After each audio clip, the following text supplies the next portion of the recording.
Paano kung sa isang iglap, magbago ang relihiyosong mukha ng buong Pilipinas? Isipin natin na isang umaga kung saan ang mga kampana ng simbahan ay hindi na tumutugtog para sa misa, kundi para sa isang bagong panata. Paano kung ang lahat ng kaparian ng simbahang Katolika, mula sa pagkapari hanggang obispo, ay sabay-sabay na umanib sa Iglesia ni Cristo? Ano ang mangyayari sa isang bansa kapag ang reliyon bilang institusyon ay biglang nagbago, ngunit ang mamamayan ay kailangang sumubay? Tara, sama-sama natin tuklasin dito lang sa Parallel PH.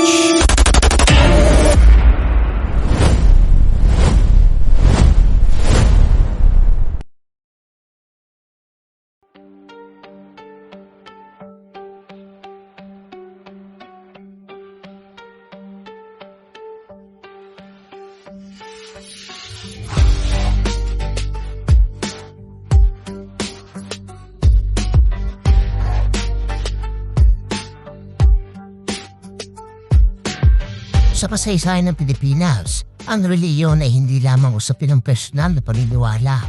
Isa itong institusyong humubog sa kultura, politika at kolektibong pag-iisip ng mamamayan.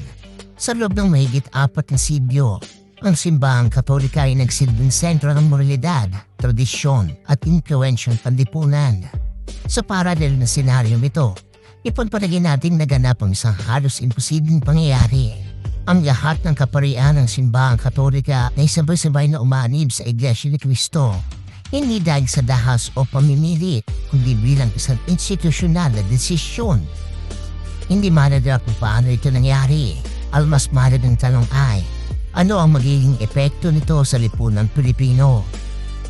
Madalas nating tignan ang reliyon bilang personal na ugnayan ng tao at ng Diyos. Ngunit sa antas ng lipunan, ito ay isang organisadong istruktura na impluwensya. Kapag ang liderato ng isang napakalaking institusyon ay nagbago, hindi lang doktrina ang naapektuhan, kundi ang mismong balanse ng kapangyarihan. Sa senaryong ito, ang Iglesia ni Cristo ay biglang magiging tagapagdala ng moral authority na dating hawak ng Katolisismo. Mga ari-arian, network ng impluwensya at panlipunang tiwala ay mapupunta na rin sa kanila. Hindi ito simpleng paglipat ng miyembro, ito ay paglipat ng impluwensya. Hindi automatikong susunod ang lahat ng mananampalataya. Mas makatotohanan ang mangyayari ay ang hati-hating reaksyon ng mamamayan. Una, may susunod na mga tao dahil sa tiwala sa dating mga kaparian.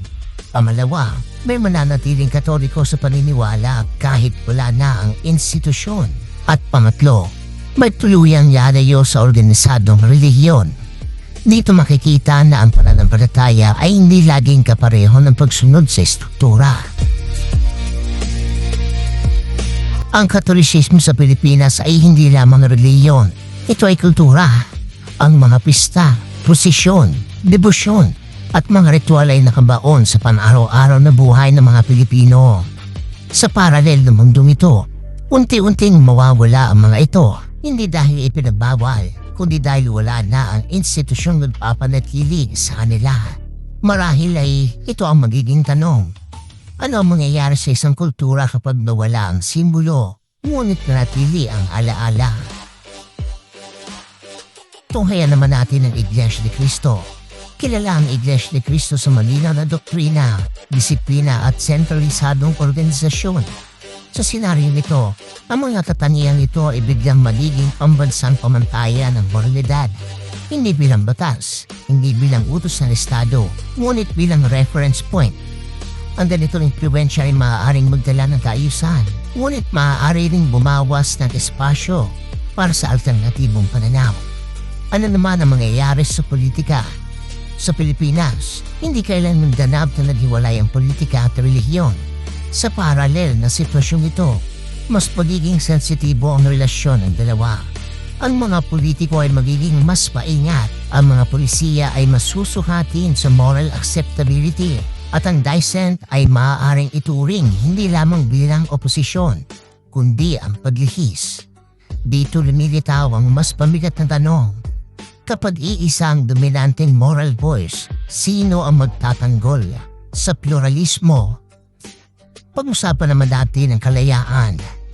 Hindi lahat ng pagkakaisa ay masama, ngunit hindi rin lahat ng pagkakaisa ay mabuti. Sa paralel na Pilipinas na ito, ang tunay na hamon ay hindi relihiyon laban sa relihiyon, kundi kalayaan laban sa pagkakapantay-pantay. May lugar pa ba para sa pagtatanong, pagdududa at personal na konsensya, o ang pananampalataya ay magiging inaasahang papel na lamang?